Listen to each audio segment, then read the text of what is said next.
சுத்த நாமத்திற்கு மகிமை உண்டாவதாக. உங்கள் யாவரையும் ஆண்டவராகிய இயேசு கிறிஸ்துவின் நாமத்தில் நான் அன்போடு கூட இந்த செய்தி வேலைக்கு வரவேற்கிறேன். அநாதி ஸ்நேகம், இதுதான் நம்ம எடுத்துக்கொண்டிருக்கிற தலைப்பு. இந்த தலைப்பின் கீழாக தேவனுடைய அன்பை பற்றி நாம் இன்னும் ஆழமாய் சிந்திப்பதற்கு மார்ச் ஏப்ரல் மாதத்தில் நாம் நேரம் எடுத்துக்கொண்டிருக்கிறோம். தேவனுக்கும் இஸ்ரவேல் மக்களுக்கும் இருந்த உறவு, அதில் கர்த்தர் இஸ்ரவேலை எப்படியெல்லாம் நேசித்தார், இஸ்ரவேல் எப்படிப்பட்ட ஒரு குணாதிசயத்தோடு கர்த்தரிடத்திலே உறவாக இருந்தது, எப்படியெல்லாம் அவர்கள் முரட்டாட்டம் பண்ணினார்கள், எப்படிப்பட்ட கடின கழுத்துள்ள மக்கள், எப்படிப்பட்ட சுபாவத்தோடு அவர்கள் இந்த வாழ்க்கையை நமக்கு முன்பதாக வாழ்ந்திருக்கிறார்கள் என்று நம்ம பார்த்திருக்கிறோம். இஸ்ரவேல் மக்களை தேவன் நேசித்த உதாரணம் உலகத்திற்கே கர்த்தர் ஒரு மனிதனை எப்படியெல்லாம் நேசிக்கிறார் என்பதை புரிய வைப்பதற்கு நமக்கு பாடமாக இருக்கிறது. அதை நாம் அதிகமாய் பல வருடங்களாய் படித்திருக்கிறோம். கடந்த வாரத்தில் ஆண்டவராகிய இயேசு கிறிஸ்து தம்முடைய சீஷர்களை எப்படி நேசித்தார், தன்னோடு நெருங்கி இருந்த ஒரு குடும்பமாய் பழகின அந்த சகோதரர்களுக்கு தன்னுடைய அன்பை எப்படி புரிய வைத்தார், எப்படி விளங்க பண்ணினார் என்கிற உதாரணத்தை நாம் பார்த்தோம். அன்புங்கிற சப்ஜெக்ட் எளிமையாக புரியக்கூடிய ஒன்று. அன்பு அப்படிங்கிற ஒரு டாப்பிக்கை எங்கே யார் வேணாலும் பேசலாம். அன்பு எளிமையாக புரிந்து கொள்ளப்பட வேண்டிய ஒன்று.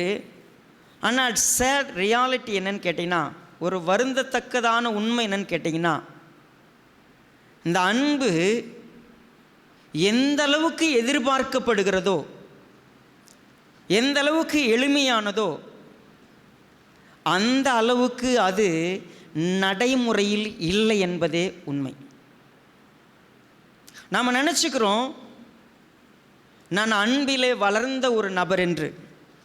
என்னை போல ஒரு அன்பான நபர் உலகத்தில் கிடையாது. நான் எல்லாரையும் நேசிக்கிறேன், என்னை சுற்றி இருக்கிறவர்கள் மீது நான் அன்பாகத்தான் இருக்கிறேன், என் அன்பு பூரணப்பட்டது அப்படின்னு எனக்கு நானே ஒரு எண்ணம் இருக்கலாம், இல்லை அதை பற்றி கவலை இல்லாமல் இருக்கலாம். ஆனால் எனக்கு ஒரு கவலை இருக்கிறது. என் மனைவி மிகுந்த அன்புள்ளவளாக இருக்க வேண்டும், என் கணவன் மிகுந்த அன்புள்ளவராக இருக்க வேண்டும், என் பிள்ளைகள் அன்புள்ளவர்களாக இருக்க வேண்டும், என் உறவினர்கள் அப்படி இருக்க வேண்டும், நான் இருக்கிற சமுதாயம் அப்படி இருக்க வேண்டும். இது நம்முடைய எதிர்பார்ப்பு. ஆண்டவராகிய இயேசு கிறிஸ்து தேவன் எப்படிப்பட்ட அன்புள்ளவர் என்பதை டெமான்ஸ்ட்ரேட் பண்ணுறதுக்காக இந்த பூமிக்கு வந்தார். தேவனுடைய அன்புனா என்ன தெரியுமா உங்களுக்கு? கர்த்தர் உங்களை நேசிக்கிறது உங்களுக்கு தெரியுமா? அவர் எப்படி நேசிக்கிறார் தெரியுங்களா? எதையெல்லாம் செய்து உங்களை நேசிக்கிறார் உங்களுக்கு தெரியுமா?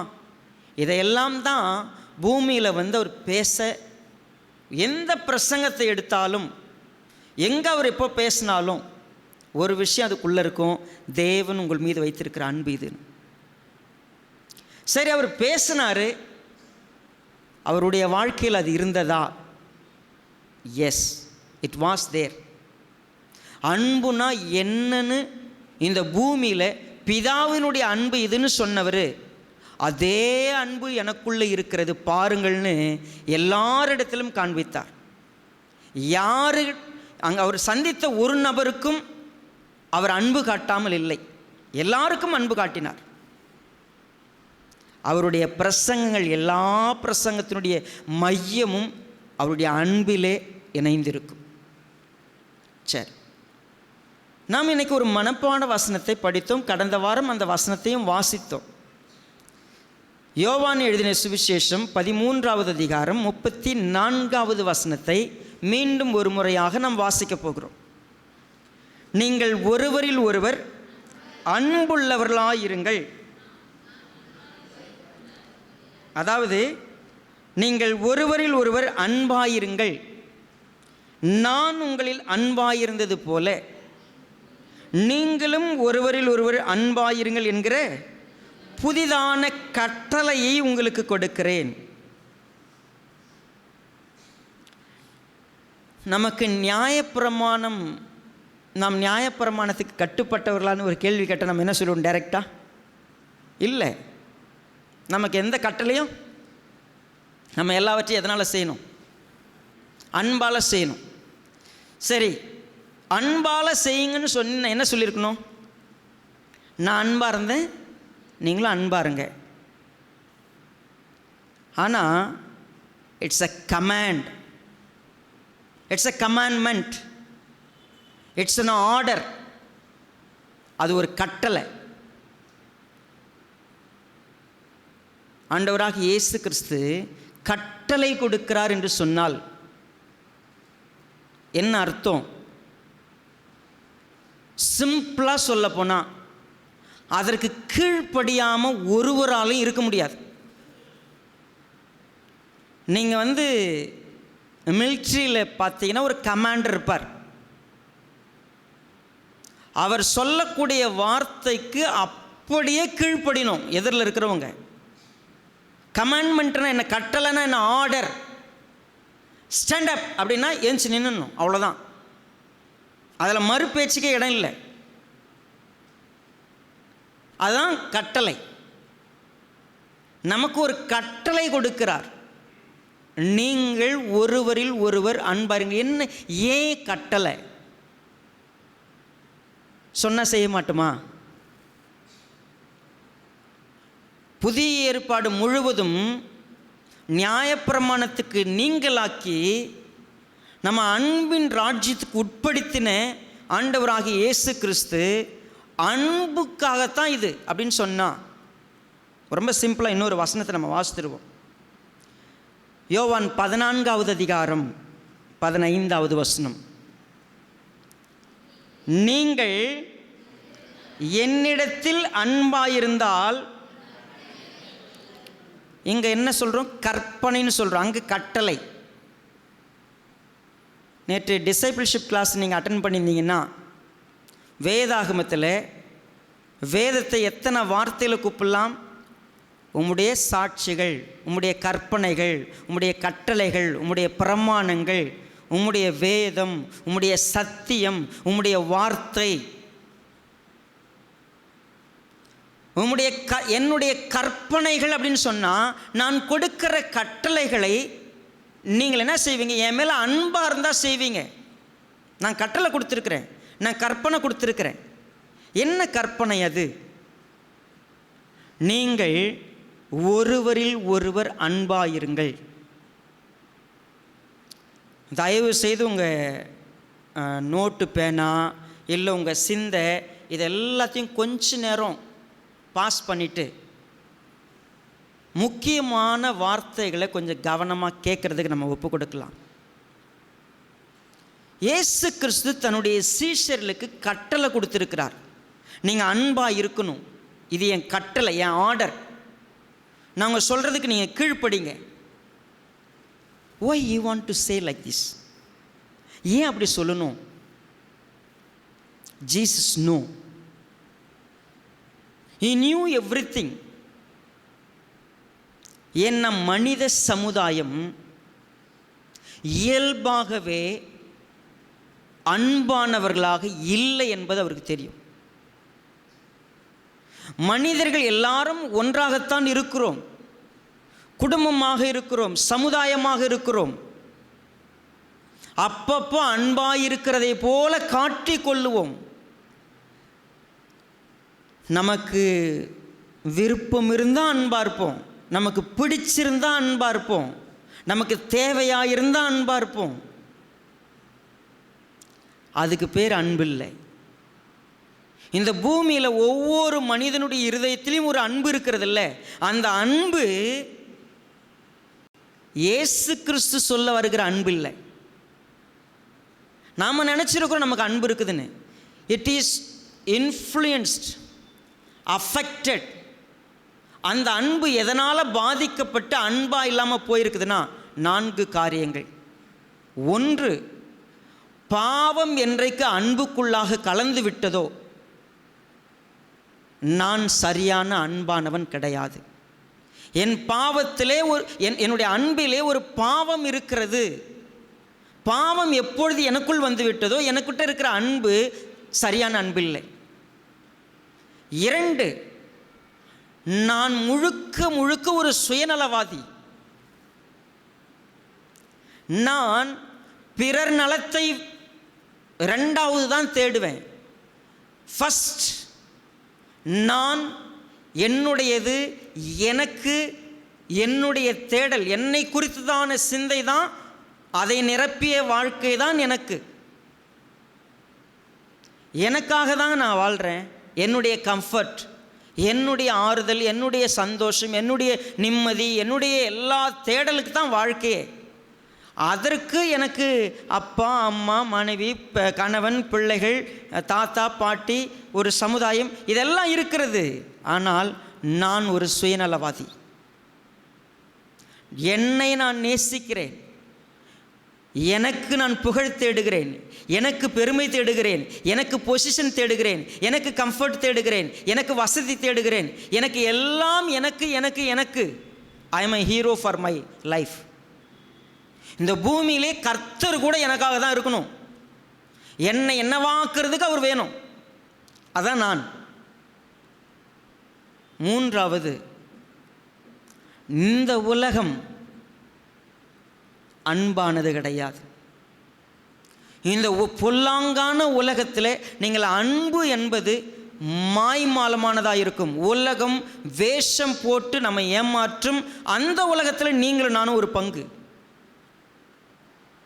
1 பாவம், இன்னொன்று சுயம், 3வது உலகம், 4வது பிசாசானவன்.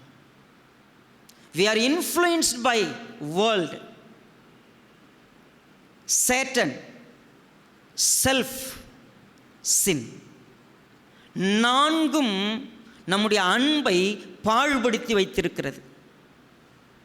இந்த 4 தாக்கங்களும் நம்முடைய ஒரிஜினல் கேரக்டரை சுத்தமான அன்புள்ளவர்களாய் வாழுவதற்கு விடுவதே இல்லை. தொடர்ந்து நம்மை பாதிக்கிறது. அது ஏதாவது ஒன்று பாதிக்கும். ஒன்று, நான் சுயநலவாதி இல்லை பாஸ்டர், ஒருவேளை நீங்கள் சொல்லிங்கன்னா பிசாசால் பாதிக்கப்பட்டிருப்பீங்க, உலகத்தால் பாதிக்கப்பட்டிருப்பீங்க, பாவத்தினால் பாதிக்கப்பட்டிருப்பீங்க. இந்த 4ல் அட்லீஸ்ட் 2 அல்லது 3 விஷயங்களில் நீங்கள் இம்பேக்ட் ஆகிருப்பீங்க. சொல்லப்போனால் 4னாலும் பாதிக்கப்பட்டிருப்பான். அதுதான் ஒரிஜினல். நாம் வேணால் நம்ம மனசுக்கு சொல்லிக்கலாம், நான் பிசாசுலாம் என்னெல்லாம் ஒன்றும் பண்ண முடியாது, அப்படிலாம் சொல்ல முடியாது இல்லை. See, we are influenced. நம்முடைய அன்பு குறைவற்றதாய், அதாவது குறை உள்ளதாய், நம்ம அன்பு பூரணம் இல்லாததாய் இருப்பதற்கு இவை ஏதாவது ஒன்று காரணம் இருந்துக்கிட்டே இருக்கும். ஸோ அதனால தான் ஆண்டவராகிய இயேசு கிறிஸ்து தம்முடைய சீஷர்களிடத்தில் பிதா எப்படிப்பட்ட அன்பானவர்னு விளங்க செய்தார். தன்னுடைய அன்பை காண்பித்தார். கீழே வந்து இறங்கி காலை கழுவி விடுற வரைக்கும் தன்னுடைய அன்பை வெளிப்படுத்தி இருக்கிறார். நீ எந்த நிலைமையில் இருந்தாலும் சரி, உனக்கு உதவி செஞ்சு நீ உன்னை எப்படியாவது தேவனுடைய அன்புக்குரியவனாய் மாற்றணும்னு செயல்படுத்தி காமிச்சிருக்கிறார். பட் பஸ்கா பண்டிகைக்கு முன்பே தாம் இந்த உலகத்தை விட்டு பிதாவிடத்திற்கு போகிறதான வேலை வந்தது என்று இயேசுவானவர் அறிந்து சீஷர்களுக்கு கட்டளை கொடுக்கிறார். என்ன கட்டளை? நீங்கள் ஒருவரில் ஒருவர் அன்பாயிருங்கள், நான் உங்களில் அன்பாயிருந்தது போல நீங்களும் ஒருவரில் ஒருவர் அன்பாயிருங்கள். இதுதான் என்னுடைய புதிய கட்டளை. I am giving you a new commandment. I know who you are. நீங்கள் யார் என்று எனக்கு தெரியும். I am watching for all these 3 years. I know you all very well.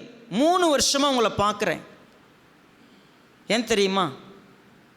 சீஷர்கள் யார் தெரியுங்களா? 12 பேர் தான். இந்த 12 பேருடைய குணாதிசயங்களில் முக்கியமான 5 விஷயங்களை ஆண்டவராகிய இயேசு கிறிஸ்து தெளிவாக அட்ரஸ் பண்ணி, நீங்கள் இவ்வளவு தான், நீங்கள் யாராக இருக்கிறதுனால உங்களால் இணைஞ்சு வர முடியாது தெரியுமா? உங்களை பாவம் பாதிச்சிருக்குது, சுயம் பாதித்திருக்கிறது, உலகம் பாதித்திருக்கிறது, பிசாசானம் பாதித்திருக்கிறான், தட்ஸ் ரைட்.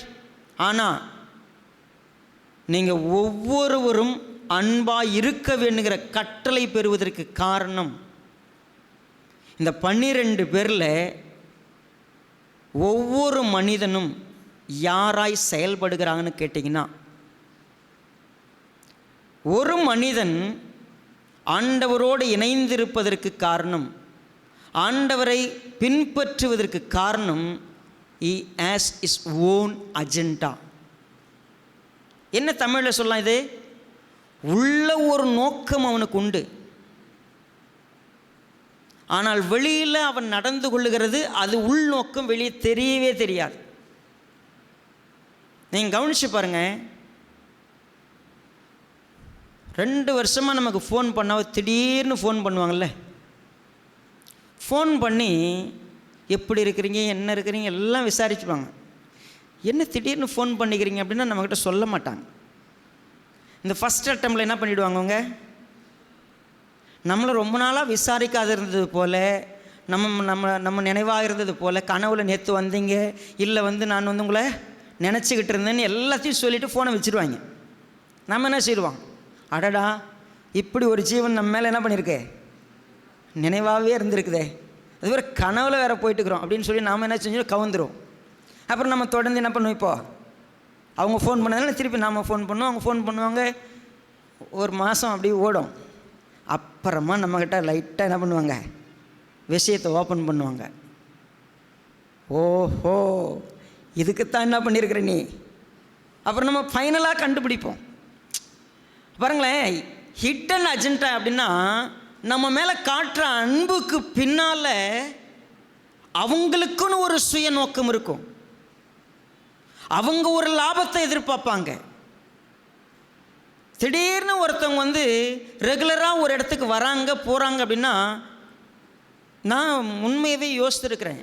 நான் இந்த சபையில் பார்த்து கற்றுக்கிட்ட ஒரு விஷயம், ஒருத்தன் சபைக்கு கரெக்டாக வரான், சொல்லாத வேலையெல்லாம் வேறு செய்கிறான், எப்போ பாரு அவன் பைபிள் பற்றி நிறைய சந்தேகம் கேட்குறான், நிறைய விஷயத்தை நம்மக்கிட்ட ஈடுபாட்டாக இருக்கிறான்னா, நான் ஃபஸ்ட்லாம் என்ன யோசித்துப்பேன், புள்ள ரொம்ப திரிந்திருச்சு பொழுகுதே, கர்த்தர் மேலே அவனுக்கு பெரிய பாசம் வந்துட்டுக்குது, அன்பு வந்துட்டுக்குது, இப்போ எப்படி வசனம் தேடுத்து பாருன்னு நம்ம நினச்சிட்டு இருந்தோம்னா, அப்புறமா தான் கடைசியாக தெரியும் அவன் கர்த்தரை தேட வரல, வேறு யாரையோ தேடி தான் என்ன பண்ணியிருக்காங்க, ஃபைனலாக தெரியும். உண்மையாகவே நாம் நடந்து கொள்ளுகிற விஷயங்கள் நாம் அன்பாக இருக்கிறோன்னு காமிக்கிறதுக்கு பின்னால் we have our own agenda. நம்ம அது கொஞ்ச நாளைக்கு தெரியாது.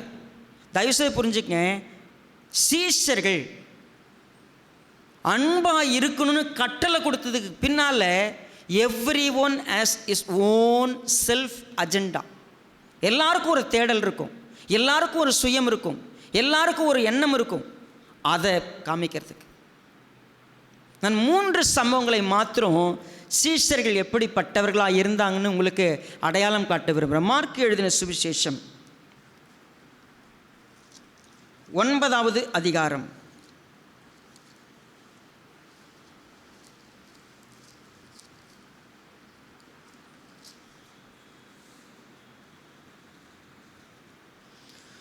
30வது வசனத்திலிருந்து நான் வாசிக்கிறேன், கவனமாக பாருங்கள்.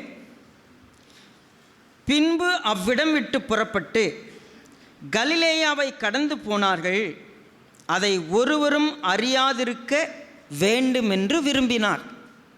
கர்த்தராகிய இயேசு கிறிஸ்து கலிலேயா விட்டு கடந்து போகிற பொழுது நம்ம இங்கே போகிறோன்னு யாருக்கும் தெரிய வேண்டான்னு சொல்லிட்டார்.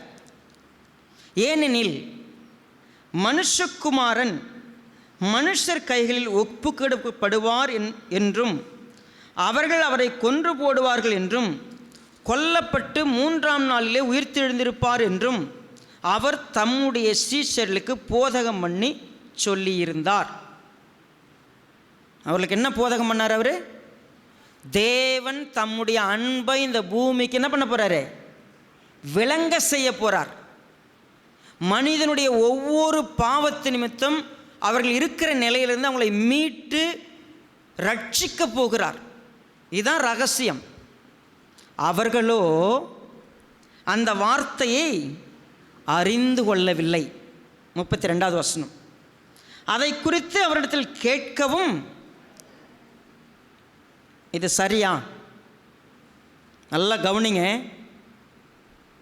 நம்ம இந்த செய்தியை அனலைஸ் பண்ணிகிட்டே வந்தோம்னா, பிதாவானவர் இஸ்ரவேலை நேசிக்கிறார், அது நமக்கு நல்லா தெரியும். இயேசுவானவர் சீஷர்களை நேசிக்கிறார். அவர் அவங்க மேலே வச்ச அன்புக்கு நிறைய உதாரணத்தை சொல்லலாம். ஓகே, இவங்க உண்மையாகவே இயேசு கிறிஸ்துவை நேசிச்சிருந்தா அவர் யாருன்னு அறிந்திருந்தா அவர் சொல்கிறத புரிஞ்சிருப்பாங்க, அவர் என்ன பேசுகிறாருன்னு தெரிஞ்சிருப்பாங்க. அதை என்னன்னு நெருக்கமாக உட்காந்து, என்ன ஆண்டவரே, உதாரணத்துக்கு நான் சொல்கிறேன், இந்த 13 நம்ம இப்போது லூக்கா 13வது அதிகாரத்தில் ஒரு சம்பவம் வாசம் தெரியுங்களா? அவர் என்ன செஞ்சார்? சாப்பிடும் பொழுது பாதத்தெல்லாம் கழுவிட்டு சொல்கிறாரு, இங்கே உங்களில் ஒருவன் என்ன பண்ணுவான்? காட்டி கொடுப்பான் அப்படின்னு சொன்ன உடனே 12 பேரும் குசு குசு குசுன்னு பேசுகிறான். அப்போது ஒருத்தவங்கள்ட்ட, ஏய் அது யாருன்னு கேளு, அது யாருன்னு கேளு. கடைசியாக யார்கிட்ட வந்து நின்றுச்சது? அங்கே ஒருத்தன் இயேசு கிறிஸ்துனுடைய மார்பிளை ரொம்ப கட்டி பிடிச்சிட்டு ஒருத்தன் உட்காந்துருக்கிறான். டேய் நீ கேள்றா, நீ கேட்டால் சொல்லிடுவார், சொல்கிறா. ஹலோ, 12 பேர் இந்த அந்த குழுவை நீங்கள் கொஞ்சம் பிக்சரைஸ் பண்ணி பாருங்களேன். 12 பேரில் ஒருத்தன் கிட்ட இருக்கிறானா, மற்றவங்களாம் எங்கே இருக்கிறாங்க? 12 பேரும் தூரமாக தான் இருப்பாங்க. அவங்ககிட்ட கேட்டு சொல்லி யாருன்னு. அவன், ஆண்டவரே அது யாருங்கப்பா? உங்களுக்கு ஒன்று தெரியுமா? இந்த 12 பேர் மேலேயும் அவர் வச்ச அன்பு அது மாறாதது, அது உண்மையானது. ஆனால் 12 பேரும் 12 விதம். 12 பேரும் அவர்கிட்ட கேட்குறதுக்கு என்னையா உனக்கு பயம்? எப்போ நீங்கள் என்ன சொல்கிறீங்க? என்னது அது? ஏன் தெரியுமா கேட்குறதுக்கு பயம்? நம்பிக்கை இல்லை அவர் மேலே. இது அவர் கர்த்தர்ன்ற பயத்தில் அப்படி இருக்கிறாங்கன்னு நினைக்கிறீங்களா நீங்கள்? இல்லை, உண்மையான அன்போடு அவர்கிட்ட பழகலை. அவர் மேலே பயனா என்ன தெரியுமா? என்ன சொல்லிடுவாரோ, திட்டிடுவாரோ, அது இப்படி ஆகிடுமோ, அப்படி ஆகிடுமோ. உங்களுக்கு ஒன்று தெரியுமா? இப்போ நான் சொல்கிறேன், உண்மையான அன்பு இருந்தால் அங்கே தயக்கமும் இருக்காது, பயமும் இருக்காது. நான் தயங்குறனாவே நீங்கள் உங்கள் கேரக்டரில் எழுதிக்கங்க. நீங்கள் ஒருத்தர்கிட்ட பேச தயங்குறீங்கன்னா நீங்கள் அவங்கள நேசிக்கலன்னு அர்த்தம். நீங்கள் ஒருத்தர்கிட்ட தயங்குறீங்க தெரியுமா, அவங்கள நீங்கள் குற்றம் சொல்லிட்டு உட்காந்துருப்பீங்க, அவங்கள ஏதோ ஒன்று நினைப்பீங்க.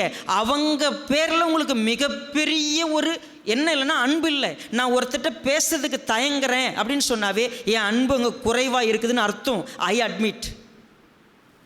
நான் முழுசாக நேசிச்சுன்னா நான் நிச்சயமாக அவங்ககிட்ட பேசுவேன். அவங்க பயந்தாங்க. சரி, பயத்தோடு நிறுத்தலை. அடுத்தது என்ன நினச்சி பாருங்கள். அவர் கப்பர்நகூமுக்கு வந்து வீட்டில் இருக்கும்போது அவர்களை நோக்கி, நீங்கள் வழியில் என்னப்பா பேசிட்டு இருந்தீங்கன்னு கேட்டார். இப்போ யார் ஸ்டார்ட் பண்ணுறது? ஹலோ,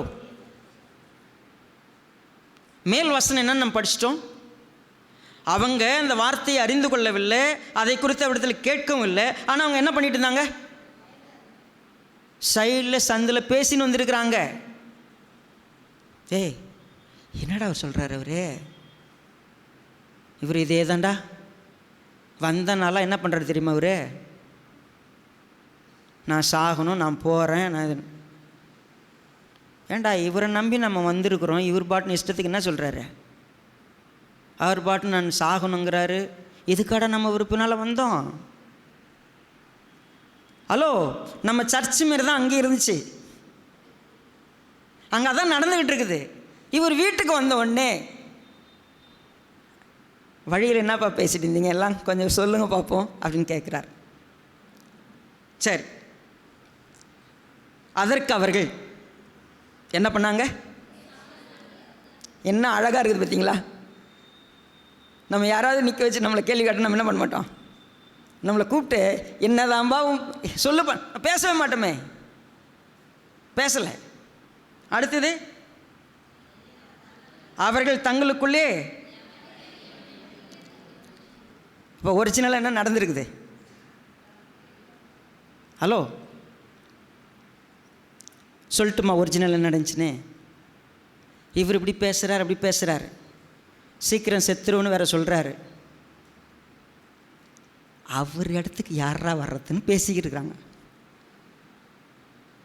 வழியில் என்ன சண்டை நடந்திருக்குது? இவர் போன பிறகு பேதுரும் பெரிய ஆளா, யாக்கோபா, யோவானா, உடனே பொருளாதார மந்திரி சொல்லியிருப்பார்னு நினைக்கிறேன். அடுத்த முதலமைச்சர் யார்? நான் தானே. சண்டைங்க.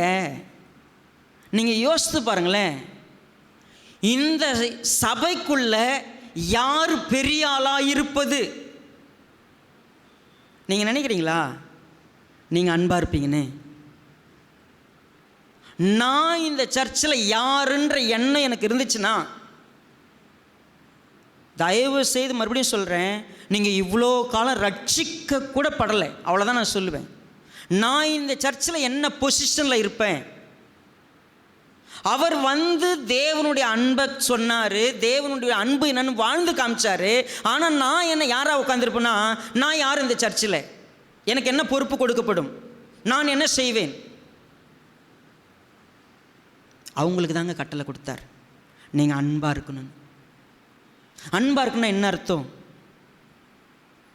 அவர் சொல்கிறார் அங்கே பாருங்க, 35 கொஞ்சம் கவனமாக பாருங்க. அப்பொழுது அவர் உட்கார்ந்து 12 கிட்ட கூட்டு உட்கார வச்சு,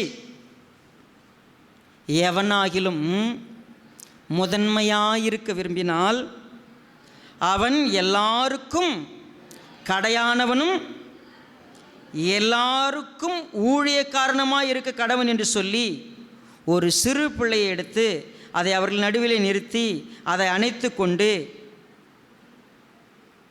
நீங்கள் சின்ன பிள்ளை மாதிரி இல்லைன்னு சொன்னால் என் ராஜ்யத்தில் உங்களுக்கு பங்கும் இல்லை, பாத்தியமும் இல்லை.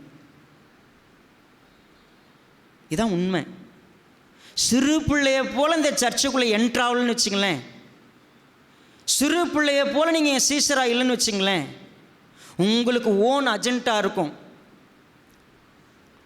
நல்லா யோசித்து பாருங்க. ஐசக் மெல்வின் இங்கே இருக்கிறார். இந்த சர்ச்சுக்குள்ள எவ்வளவு சந்தோஷமாக அவன் சுற்றி திரிகிறான். அவனிடத்துல என்ன கபடம் இருக்கிறது?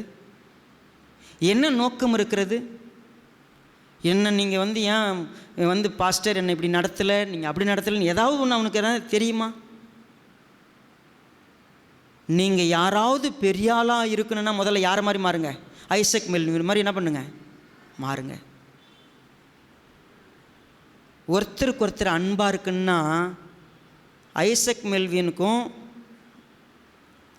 எல்சா மெராக்லினுக்கும் ஒரு சின்ன போட்டி வரும். யார் என்னுடைய காலில் வந்து ஏறி நிற்கிறதுன்னு. வாரம் இந்த காட்சியை நீங்கள் பார்க்கலாம். இங்கே நீங்கள் சாங் ப்ராக்டிஸ்க்கு வந்தீங்கன்னா என்ன தெரியுமா, 2 பேரும் கொஞ்ச நேரம் போட்டி போடுவாங்க. ஒரு சில நேரத்தில் 2 பேருமே 2 காலில் ஏறி நிற்கிறதுக்கு என்ன பண்ணுவாங்க, முயற்சி பண்ணுவாங்க. இந்த 2 பேரையும் தூக்கி கொஞ்ச நேரம் வச்ச உடனே அது கொஞ்ச நேரத்தில் அவங்களுக்கு என்ன செஞ்சிடும், போர் அடிச்சிடும். அதுக்கப்புறம் நான் வம்பா கூப்பிட்டு நிற்க வச்சா கூட அவங்க என்ன பண்ண மாட்டாங்க, இருக்க மாட்டாங்க. ஏன்னா அவங்க அந்த இடத்துக்காக என்ன பண்ணல, போட்டி போடல. அவங்க 2 பேரும் அங்கே போட்டி போட்டு அடுத்த நிமிஷம் ஒன்றா பிஸ்கட் என்ன பண்ணுவாங்க. அவங்கள பார்த்து நம்ம ஒரு பாடத்தை கற்றுக்கலன்னு வச்சுங்களேன், பல வருஷம் சர்ச்சில் நாமெல்லாம் பார்த்திங்கன்னா அப்படியே 30 வருஷம் 40 வருஷம் நம்ம சேர தேய்ச்ச விசுவாசிகள். இங்கே யார் பெரியவன்னு போட்டி போடுறதுக்கு உட்காந்துருந்தீங்கன்னா நமக்கு தான் கட்டளை கொடுக்கப்பட்டது. நீங்கள் ஒருத்தருக்கு ஒருத்தர் அன்பாக இருக்குன்னா ஃபஸ்ட்டு நீங்கள் குழந்தை போல் மாறுங்க. என்ன எல்சா மிராக்லின் எங்கேருந்து பார்த்தாலும் இப்படியே தான் வருவாள். அங்கேருந்து கேட்லேருந்து ஓடி வரும்போதே பாஸ்டர் இப்படி ஓடி வந்து அப்படி கட்டி பிடிச்சி தூக்கி நிறுத்தினா தான் அவளுக்கு சந்தோஷம். நான் நினச்சிப்பேன், அப்புறம் நீ ஸ்கூலுக்கு போ, அப்புறம் செகண்டரி கிளாஸுக்கு போ, பாஸ்டரை பார்த்தோன்னே லைட்டாக அந்த பக்கம் அப்படி நழுவி போவார் ஒரு காலம். என்ன நான் மேலே அன்பே காட்டல, உனக்கு அன்பு நான் என்னன்னு சொல்லித்தரல. ஏன் தெரியுமா? You are infected now by self, by sin, by Satan, by world. அன்பை சொல்லி கொடுக்கறதுக்கு கட்டாயம் என்ன? ஏன் கட்டாயப்படுத்தினாரு? ஏன் தெரியுமா? நீ ஒரு சுயநலவாதி, நீ உன் செல்ஃபை கொண்டாந்து முன்னாடி வைப்ப, பாவத்தை கொண்டாந்து முன்னாடி வைப்ப. இது எதுவுமே கிடையாதுப்பா, தூக்கி போட்டு குழந்தை மாதிரி இருங்க. எனக்குங்க சுற்றி யாருமே குழந்தை மாதிரி இல்லை. ஃபஸ்ட்டு நீ குழந்தையா மாறு. யாரையும் குறை சொல்லிங்க. நான் இங்கே இருக்கிற இந்த பிரசங்கம் உங்களுக்கு யாருக்குமே இல்லை. ஃபஸ்ட்டு நான் எனக்கு எடுத்துக்கிறேன். I want to be that child. நான் அப்படி ஒரு சைல்டாக இருக்கணும். நான் முதன்மையாக இருக்கணுமா? நான் கடையானவனாக இருக்கணும். நான் எல்லாருக்கும் ஊழியக்காரனாக இருக்கணும். இங்கே நான் அப்படியே கோட்டு சூட்டு போட்டு டை கட்டிக்கிட்டு பெரிய ஆளுன்னு அகந்த பிடிச்சவனா இருமாப்பு பிடிச்சவனா நான் பாட்டுன்னு அப்படி வாழ்கிற ஒரு வாழ்க்கைந்தான். நான் இயேசு கிறிஸ்துவை நேசிக்கலைங்கிறது உண்மை. ஏன்னா நீ என் மேலே அன்பாக இருந்தால் என் கற்பனை என்ன பண்ணுவ? நீ கை கொள்ளுவ. அவர் தெளிவாக சொல்லிட்டாரு, என் மேலே அன்பு இருந்துச்சுன்னா நீ முதல்ல குழந்தையாக மாறுவேன். சரி, இது ஒரு சம்பவம். ரெண்டாவது சம்பவம் மத்தேயு எழுதின சுவிசேஷம் 19வது அதிகாரம். இங்கே அதை மார்க்கில் கூட வாசிக்கலாம். சரி, ஏன்னா நம்ம மார்க்கு புஸ்தகத்தை படிக்கிறதுனால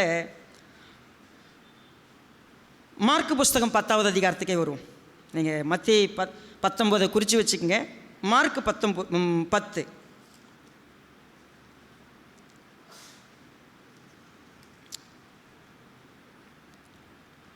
குறிப்பாக 28வது வசனம். அப்பொழுது பேதுரு அவரை நோக்கி, இதோ நாங்கள் எல்லாவற்றையும் விட்டு உம்மை பின்பற்றினோமே என்று சொல்லத் தொடங்கினான். எப்போ சொல்லத் தொடங்கினா? நீங்கள் மத்தேயு, மார்க்கு, லூக்கா 3 சுவிசேஷத்தில் என்ன படிக்கலான்னு கேட்டிங்கன்னா, ஒரு சம்பவம் நடக்குது. ஒருத்தர் கர்த்தாவே நித்திய ஜீவனை பெற்றுக்கொள்வதற்கு நான் என்ன செய்ய வேண்டும்? அப்போ அவன் சொன்னான். சொல்லும்போது கர்த்தர் சொன்னார், நீ ஒரு இஸ்ரவேலன் தானே, ஒரு யூதன் தானே, நீ எல்லா நியாயப்பிரமாணத்தை. ஐயோ ஆண்டவரே, எனக்கு எல்லா நியாயப்பிரமாணத்தையும் கடைப்பிடிச்சிருக்கிறேன். சிறு வயது முதல் நான் என்ன பண்ணியிருக்கேன்? இதை கடைப்பிடிச்சிட்டு வந்திருக்கிறேன். ஏசு அவனை பார்த்து என்ன சொன்னார் பாருங்க, 21 மார்க் 10:21. ஏசு அவனை பார்த்து அவனிடத்தில் அன்பு கூர்ந்து, எப்படி சொன்னார்? சரி, அன்பு கூர்ந்தா என்ன பண்ணியிருப்பார்னு நினைக்கிறீங்க? ஏசு அவனை பார்த்து அவனிடத்தில் அன்பு கூர்ந்தாராம்.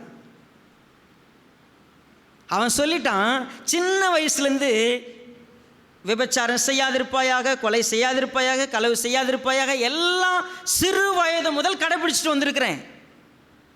I am a perfect man. இப்போ அவங்ககிட்ட என்ன இல்லை தெரியுமா? ஒன்று தான் இல்லை, அன்பு மட்டும் இல்லை. அவனுக்கு எல்லாத்தையும் சட்டத்தின்படி செய்வான். உங்களுக்கு ஒன்று தெரியுமா? நமக்கு எல்லாம் கரெக்டாக இருந்தால், சரியாக இருந்தால் தான் நம்ம அன்பு காட்டுவோம். நம்ம கூட இருக்கிறவங்க கொஞ்சம் பிசிறு தட்டினா கூட நமக்கு பிடிக்காது. உடனே மூஞ்சை சுழிச்சிருவோம்ல, ஒரு மாதிரி பண்ணுவோம்ல. நம்ம அப்படியே கஞ்சி போட்டவங்க மாதிரியே இருப்போம். கரெக்டாக இருக்கணும் எல்லாம். நியாயப்பிரமாணத்தின்படி பக்கா மனுஷங்க. அவன் சின்ன வயசு முதல்ல சூப்பராக கடைப்பிடிச்சிருக்கிறான். இப்போ அவனுக்குள்ளே ஒன்று தான் இல்லை. என்ன இல்லை? அன்பு இல்லை. ஏசு முதல்ல அவனுக்கு அன்பு நான் என்னன்னு காமிச்சார். காமிச்சிட்டு சொன்னார், உன்னிடத்தில் ஒரே ஒரு குறைவு தான் இருக்குது, உங்கள்கிட்ட ஒன்று இல்லை. அன்பு இருந்தால் நீ இப்படி இருக்க மாட்டேன். அன்புன்னு ஒன்று இருந்துச்சுன்னா என்ன தெரியுமா பண்ணுவேன்? உங்கள்கிட்ட இருக்கிற எல்லாத்தையும் உனக்கு வச்சுக்காம எல்லாருக்கும் கொடுக்கறதுக்கு தெரிஞ்சிருக்கும். உங்கள்கிட்ட அன்பு தான் இல்லை, நீ அதை கற்றுக்குன்னு சொன்ன. எல்லாத்தையும் கொடுத்துருன்னு சொன்ன உடனே அவன் துக்கம் அடைஞ்சு போயிட்டான். அப்போ ஆண்டவராக இயேசு கிறிஸ்து சொன்னார், இந்த பூமியில் அன்பாக இல்லாதவன் பரலோகத்துக்குள்ளே வரவே முடியாதுப்பா, பரலோகத்துக்குள்ளே என்ட்ராயே ஆக முடியாது. அன்புன்னு ஒன்றும் உன் வாழ்க்கையில் வரலன்னு சொன்னால் நீ பரலோகத்துக்கு வரமாட்ட. குறிப்பாக சொல்கிறேன், நீ இந்த பூமியில் வேறு எதையோ ஒன்று நேசிக்கிற, வேறு ஒன்றுத்து மேலே உன் மனசு இருக்குதுன்னா, ஒரு ஊசியின் காதில் ஒட்டகம் போயிடலாம் அப்படின்னா ஒரு சின்ன வழிக்குள்ளே ஒட்டகம் போயிட முடியும். ஆனால் ஒரு ஐஸ்வர்யவானோ உலக அன்புள்ளவனோ பொய்யான அன்புள்ளவனோ வர முடியாது. இப்போ தான் பேதுரு சொல்கிறாரு, இவ்வளோ பிரசங்கத்தை கேட்டு, அப்போ எங்களுக்கு ஒன்றும் கிடைக்காதா? எல்லாத்தையும் கேட்டுனது அப்போ அவ்வளோதானா? உங்கள் பின்னால் வந்தால் நாங்கள் அப்படி ஒன்றும் இல்லாத தான் போகணுமோ? அப்போ எதுக்கு பின்னால் வந்திருக்கிறாரு? எங்களுக்கு ஏதாவது கிடைக்கணும்ல, நாங்கள் வந்துன்னுருக்குறோம். அப்போ இங்கே வந்தால் நாங்கள் கொடுக்கணும், நாங்கள் எங்களுக்கு கிடைக்காதா? எங்களுக்கு எதுவும் கிடைக்காது. உங்களுக்கு ஏதாவது எதிர்பார்ப்பு இருந்துச்சுன்னா, உங்களுக்கும் எனக்கும் ஏதோ ஒரு எதிர்பார்ப்பு இருக்கிறது என்று சொன்னால், எனக்கு கர்த்தர் மேலே அன்பே வராது. நான் வச்சிருக்கிற அன்பு, நீங்கள் உங்கள் வீட்டில் எடுத்துக்கங்க, கணவன் மனைவியாகட்டும், பிள்ளைகள் பெற்றவங்களாக இருக்கட்டும், உங்களுக்குள்ள ஒரு எதிர்பார்ப்பு ஒருத்தவங்க மேலே இருக்குதுன்னா, உங்ககிட்ட இருக்கிற அன்பு உண்மையான அன்பு கிடையாது. நான் வாங்கிறதுக்காக அன்பை எதிர்பார்க்கல, கொடுக்கறதுக்கு தான் அன்பு வேணும் எனக்கு. நான் கொடுக்க கடமைப்பட்டிருக்கிறேன், காட்ட கடமைப்பட்டிருக்கிறேன். எனக்கு அன்பு காட்டுவாங்க, எனக்கு கொடுப்பாங்க, எனக்கு செய்வாங்க, என்னை இப்படி நடத்தினாங்க, அப்படி பண்ணாங்க, இல்லவே இல்லை. நாங்கள் எல்லாவற்றையும் விட்டு உங்கள் பின்னால் வந்தோம், அப்புறம் ஏன்பா எதிர்பார்க்குற? சொல்கிற வார்த்தையை கவனிச்சிங்களா? நாங்கள் எல்லாவற்றையும் விட்டு உங்கள் பின்னால் வந்தோம், அப்போ எங்களுக்கு எதுவுமே கிடைக்காதா அப்படின்னா என்ன அர்த்தம்? விட்டுட்டு தானேப்பா வந்த, அப்புறம் என்னப்பா கேட்குற? நான் அதெல்லாம் விட்டுறேன், எனக்கு வேறு ஒன்று வேணும், அதுக்கு தான் வந்திருக்கிறேன். நிறைய பேர் நினச்சிட்டு இருக்கிறேன்ல, நான் கர்த்தருக்காக இதை விட்டேன், அதை விட்டேன், இதை விட்டேன். நீ விட்டு நீ சின்ன மீனை போட்டு பெரிய மீனை பிடிக்கலான்னு பார்த்துனுக்கிற, வேறு ஒன்றும் இல்லை.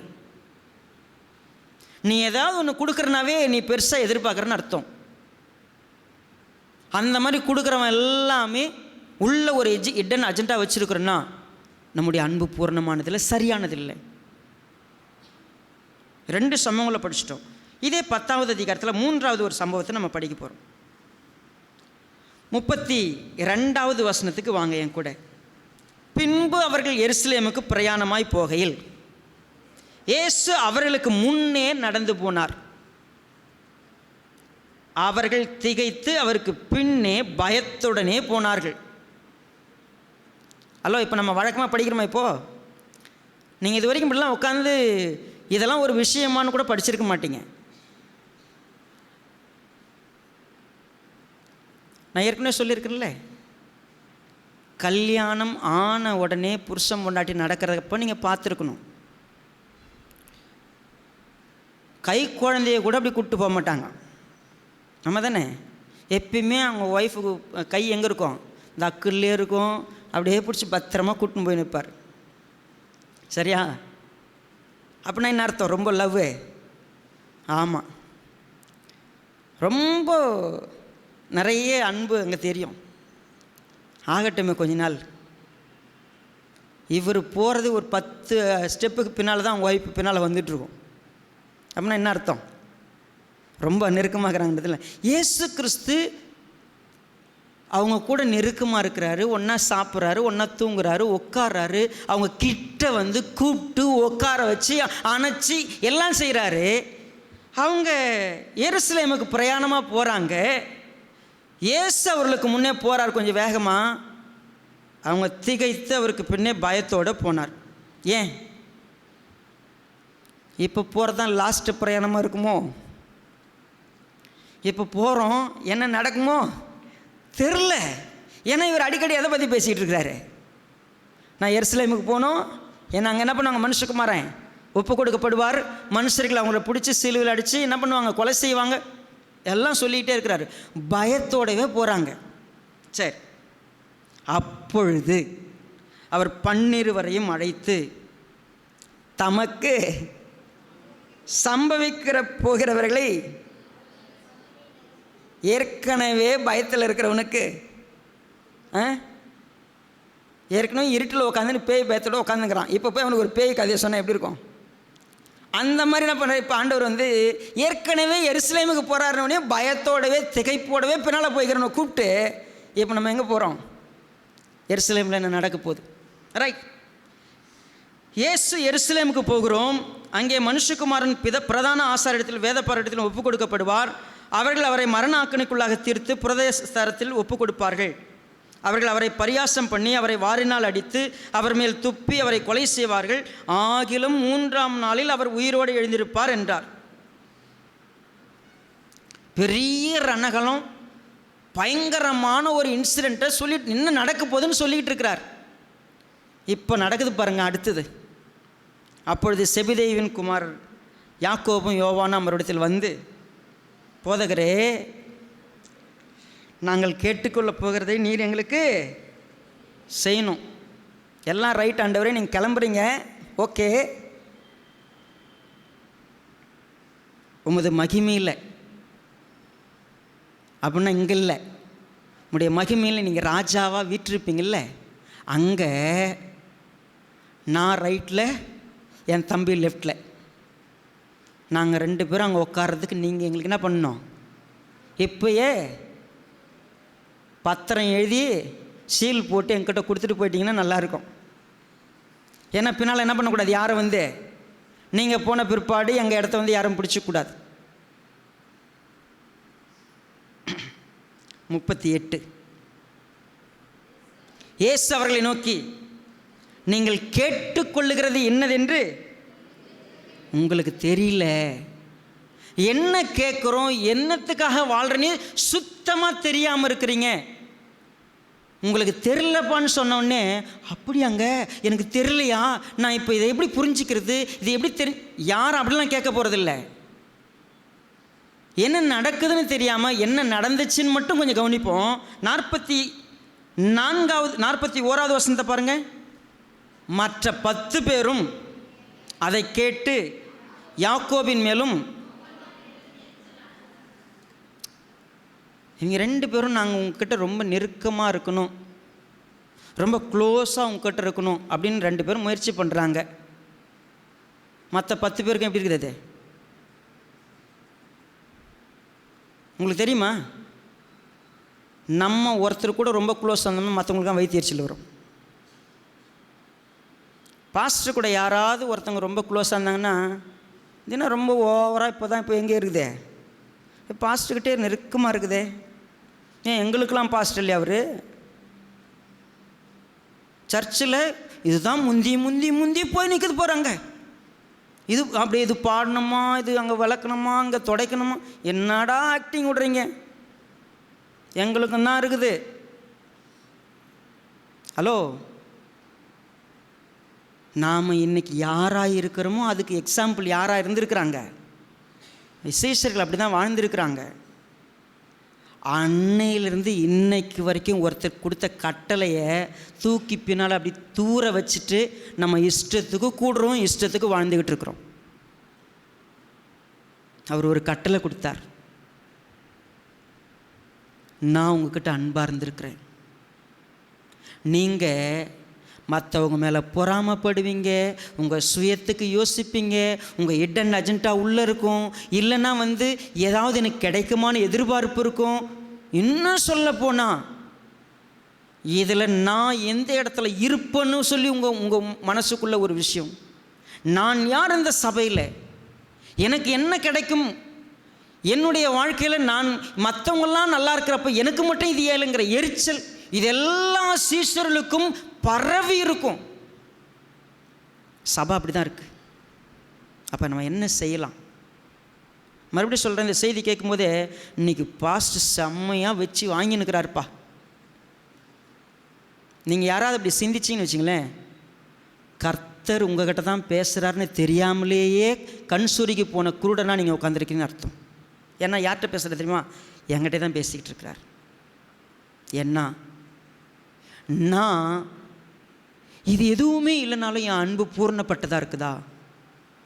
நான் பொசிஷனுக்காக இல்லை, எதிர்பார்ப்புக்காக இல்லை, இப்படி இல்லை அப்படி இல்லைன்னு எல்லாத்தையும் நான் மைனஸ் பண்ணிகிட்டே வந்துட்டேன். பட் ஸ்டில் இங்கே இருக்கிற யார் மேலே எனக்கு எரிச்சல் இல்லாமல் இருக்கு, யார் மேலே நான் கோவப்படாமல் இருக்கிறேன், யாருக்கிட்ட நான் தாழ்ந்து போய் கீழே போய் அப்படி பணிந்து நின்று உங்கள் மேலே நான் அன்பு வச்சுக்கிறேன்னு சொல்கிறதுக்கு தயாராக இருக்கிறேன். இந்த சபைக்குள்ளே இருக்கிற ஒருத்தர்கிட்டையாவது என் மனசில் ஒரு குறுகுறுப்பு கூட இல்லை, முழு அன்போடு நான் அவனை நேசிக்கிறேன்னு சொல்கிறதுக்கு நான் இருக்கிறேன்னா. ஏன்னா என்ன பார்த்து ஆண்டவர் சொன்னார், நான் உன் மேலே அன்பாக இருக்கிறேன், நீ அன்பாக இருப்பியா? நீ என்னை நேசிச்சுன்னா நான் சொன்னதை செய்வேன். ஐ செக். ஆண்டவர் நான் உங்களை நேசிக்கிறேன்னு சொல்கிறேன்ல, எனக்கு என்ன வேணால் நடந்திருக்கட்டும், யார் வேணால் என்ன வேணால் பண்ணியிருக்கட்டும், எப்படி வேணால் என்னை குறித்து கேவலமாக பேசியிருக்கட்டும், என்னை அசிங்கப்படுத்தியிருக்கட்டும், என்னை என்ன வேணால் பண்ணட்டும், ஐ வாண்ட் டு லவ். நான் நேசிக்கணும். என்ன அது என்னுடைய ஆண்டவராக இயேசு கிறிஸ்து எனக்கு கொடுத்த கட்டளை. ஏன்னா நீ அன்பாக இருந்தினா தான் ஏன் சீசன் இந்த பூமியில் எல்லோரும் என்ன பண்ணுவாங்க, தெரிஞ்சுப்பாங்க. நீ அன்பாக இல்லைன்னா நீ என் சீடனே கிடையாது. நீ அன்பாக இருக்கிறதுக்கு தடையாக இருக்கிற உன் சுயநலம், உன்னுடைய உள்ளார்ந்த நோக்கம், எதிர்பார்ப்பு எல்லாத்தையும் தூக்கி தூர போட்டுரு. என் கூட நெருக்கமாக வா. நான் என்ன சொல்கிறேன்னு கேளு, நான் என்ன சொல்கிறேன்னு புரிஞ்சிக்கோ. நான் உங்கள்கிட்ட ஒரு குறை இருக்குதுன்னு சொன்னேன், உன் பேரில் ஒரு சின்ன குறை இருக்குது, உங்கள்கிட்ட அன்பு இல்லை, கற்றுக்குவா, அன்பை எடுத்துக்கோ. நீ அன்பாக வாழணும், இது ரொம்ப முக்கியம். அவர் சொல்லிவிட்டு யோவான் 14வது அதிகாரத்தில் ஒன்று சொல்கிறார் பாருங்க. யோவான் 14க்கு வாங்க பார்ப்போம் என் கூட.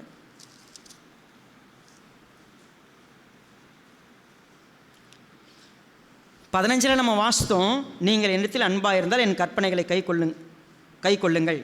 21 பாருங்க, என் கற்பனைகளை பெற்றுக்கொண்டு அவைகளை கை கொள்ளுகிறவனே என்னிடத்தில் அன்பாயிருக்கிறான்.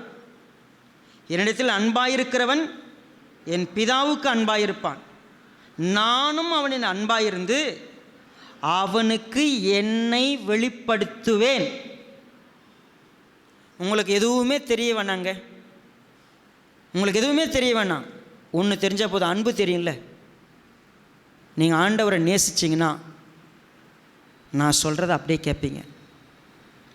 மறுமொழியே கிடையாது, விளக்கமே கிடையாது. உங்கள் சூழ்நிலை, சந்தர்ப்பம், நீங்கள் பாதிக்கப்பட்டது எதுவுமே இல்லை. உங்களுக்கு இன்றைக்கி வீட்டில் யார்கிட்டயே சண்டை இருக்குதுங்க, உங்களுக்கு யார் கூடயோ பிரச்சனை இருக்குதுங்க, இந்த சர்ச்சில் ஒருத்தர் கூட உங்களுக்கு பிரச்சனை இருக்குது, அதுக்கு நீங்கள் 1000 காரணங்களை சொல்லுங்கள், தூக்கி தூர வச்சுருங்க. நீ என்ன நேசிக்கிறியா? நான் சொன்னதை எடுத்துப்பேன். நீ அன்பார். உன்னை சுற்றி இருக்கிறவங்க பண்ண எல்லாத்தையும் தூக்கி குப்பையில் போடு. நீ அன்பாக இருப்பியா? ஆண்டவர் என்னை பார்த்து கேட்கும்போது நான் இப்போ சொல்கிற பதில் தான், yes lord, I want to obey. நான் உங்கள் கட்டளைக்கு அப்படியே கீழ்ப்படுகிறேன். என்னை அவங்க நேசிக்கலை, என்னை துன்பப்படுத்தியிருக்கிறாங்க, என்னை வேதனைப்படுத்தியிருக்கிறாங்க, என்னை என்ன வேணால் செஞ்சுருக்கிறாங்க, பட் ஐ வில் லவ். ஏன்னா நான் உங்களை நேசிக்கிறேன். உங்களை அப்போ என்னை நேசிக்கிறவன் என் கற்பனையை கை கொண்டா அவனுக்கு நான் என்னை வெளிப்படுத்துவேன். நீங்கள் நினைக்கிறீங்க, உங்களுக்கு ஏன் தெரியுமா வேதமே இன்னும் புரியாமல் இருக்குது? ஏன் கர்த்தருடைய வசனங்கள் இன்னும் ஆழமாக போல தெரியுமா? நம்ம இன்னும் கர்த்தரை ஒழுங்காக நேசிக்கலை, சரியாக நேசிக்கலை. நம்ம சரியாக நேசிச்சோம்னா நமக்கு அவர் நம்மளை அவர் வெளிப்படுத்தியிருப்பார் நமக்கு. அடுத்த வசனம் இன்னும் கவனமாக பாருங்கள். அப்போ குறிப்பாக ஸ்காரியோத் அல்லாத யூதா அவரை நோக்கி, ஆண்டவரே, நீர் உலகத்துக்கு உண்மை வெளிப்படுத்தாமல் எங்களுக்கு உண்மை வெளிப்படுத்த போகிறதுக்கான காரணம் என்னன்னு அவன் கேட்குறான். இயேசு அவனுக்கு பிரதியுத்தரமாக, ஒருவன் என்னில் அன்பாயிருந்தால் அவன் என் வசனங்களை கை கொள்ளுவான், அவனில் என் பிதா அன்பாயிருப்பார், நாங்கள் அவனிடத்தில் வந்து அவனோடே. ஒன்றும் இல்லைப்பா, நான் இதை விரும்பினபடியால் இங்கே வாசம் பண்ணுவேன். அவன் என்னை நேசிக்கிறான். என்னை நேசிக்கிறதுனா நான் அவனுக்குள்ளே வந்து தங்குவேன். தேவனுடைய வாசஸ்தலம் எங்கேயோ கோயிலுக்குள்ளே இருக்குதுன்னு நினச்சினுக்காதீங்க. நீங்கள் உண்மையாகவே தேவனை நேசிச்சிங்கன்னா அவர் உங்களுக்குள்ளே வந்து வாசம் பண்ணுவார். அவர் உங்களுக்கு வெளிப்படுத்துவார். தான் யார், தான் அன்பு என்ன, தான் உனக்காக என்ன செஞ்சுருக்கிற எல்லாத்தையும் வெளிப்படுத்துவார்.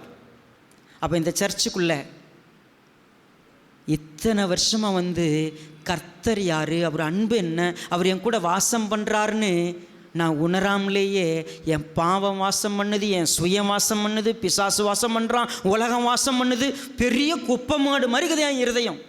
ஆண்டவரே அங்கே இல்லை. ரொம்ப தெளிவாக சொல்லிட்டார், நான் வந்து வாசம் பண்ணணும், உன் மூலமாக இந்த உலகத்துக்கு அன்புனா என்னன்னு தெரியணும். எனக்குள்ள ஆண்டவர் இருக்கிறார், பிதாவானவர் இருக்கிறார், ஆவியானவர் இருக்கிறார். நான் அன்பாக இருந்தால் எனக்கு அவரை வெளிப்படுத்துவார், எனக்குள்ளே வாசம் பண்ணுவார், என் மூலமாக இந்த பூமிக்கு அன்புனா என்னன்னு காட்டுவார். நான் ரொம்ப வருத்தத்தோடு சொல்கிறேன். நான் ரொம்ப போராடுறது ஒரு விஷயத்தான். அன்பு எனக்கு யாரும் காட்டலை,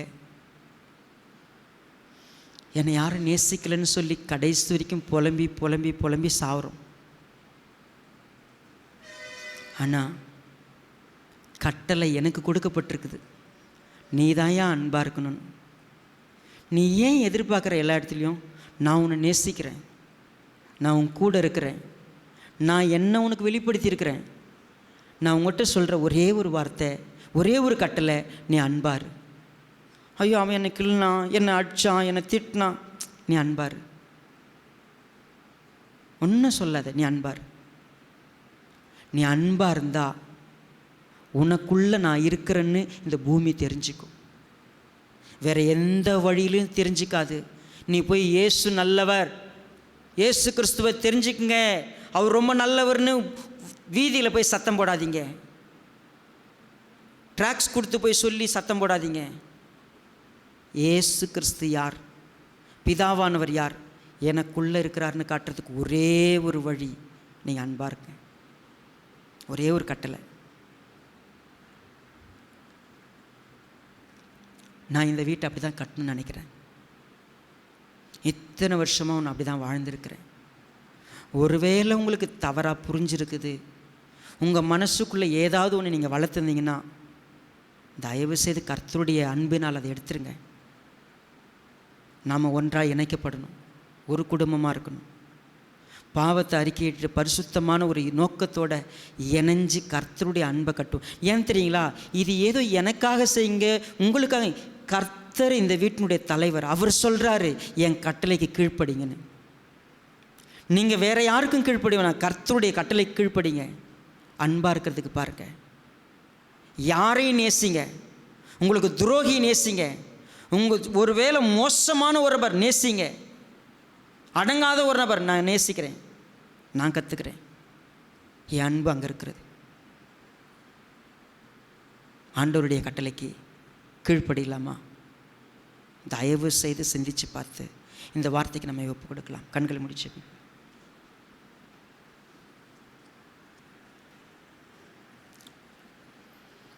மகா பரிசுத்தமுள்ள எங்கள் நல்ல பிதாவே, இந்த அற்புதமான நேரத்துக்காக ஸ்தோத்திரம். எங்களை நாங்கள் நிதானிக்கிறோம். அன்னைக்கு இருந்த சீஷர்களை போலத்தான் நாங்களும் இன்றைக்கி இருக்கிறோம். எங்களுக்கு பயம் இருக்குது, தயக்கம் இருக்குது, சுயநலம் இருக்குது, உள்ளே இருந்த நோக்கம் இருக்குது, எனக்கு என்ன கிடைக்கும்னு எதிர்பார்க்குறேன். இப்படியெல்லாம் இருக்கிறதுனால தான் ஒருத்தருக்கு ஒருத்தர் நாங்கள் அன்பாக இருக்கிறதில்ல. ஒருத்தர் பேரில் ஒருத்தர் எரிச்சல், ஒருத்தர் பேரில் ஒருத்தர் பொறாமை, ஒருத்தருக்கு ஒருத்தர் விட்டு கொடுக்காம, நான் முன்னாடி இருக்கிறதா அவங்க முன்னாடி இருக்கிறதா, இப்படியெல்லாம் எங்களுக்குள்ளே நிறைய மனசுக்குள்ளே நிறைய விஷயம். என்ன அவங்க இப்படி சொன்னாங்க, இவங்க இப்படி பண்ணாங்க, இதெல்லாம் ஒரு சர்ச்சா, இதெல்லாம் ஒரு இடமா அப்படின்னு நானே எங்களுக்குள்ளே நாங்கள் ஏதோ எல்லாத்துலேயும் பர்ஃபெக்டாக இருக்கிறத போல் மற்றவங்கள பற்றி நினச்சி நாங்கள் சரியாக இருக்கிறதா நாங்கள் எங்களை நினச்சே வாழ்ந்துக்கிட்டு இருக்கிறோம். ஆனால் இன்றைக்கி எங்களை கூப்பிட்டு வச்சு சொல்லிட்டீங்க, உன் அன்பு இன்னும் பூரணமானதில்லை. நீ அன்பாக இருக்க, என்னை போல் அன்பாக இருக்க கற்றுக்குன்னு சொல்லி கூப்பிட்டுருக்குறீங்க. நான் அன்பாக இருக்கிறதுக்கு பலம் கொடுங்க. அதில் உண்மையாக இருக்க பலம் கொடுங்க. உங்களுடைய வார்த்தையினால் எங்களை நடத்துங்க. உங்களுடைய அன்பு எங்கள் இருதயத்தை ஆளுகை செய்யட்டும். எங்களை உங்கள் அன்புக்கு கட்டுப்படுத்தி கொடுக்க உதவி செய்யுங்க. உங்களுடைய மகிமை வெளிப்படட்டும். இயேசு ராஜாவை நாமத்தில் தாழ்த்துக்கிறோம் நல்ல பிதாவே, ஆமென். அன்பே பிரதானம். சகோதர அன்பே பிரதானம் பாடலாமா?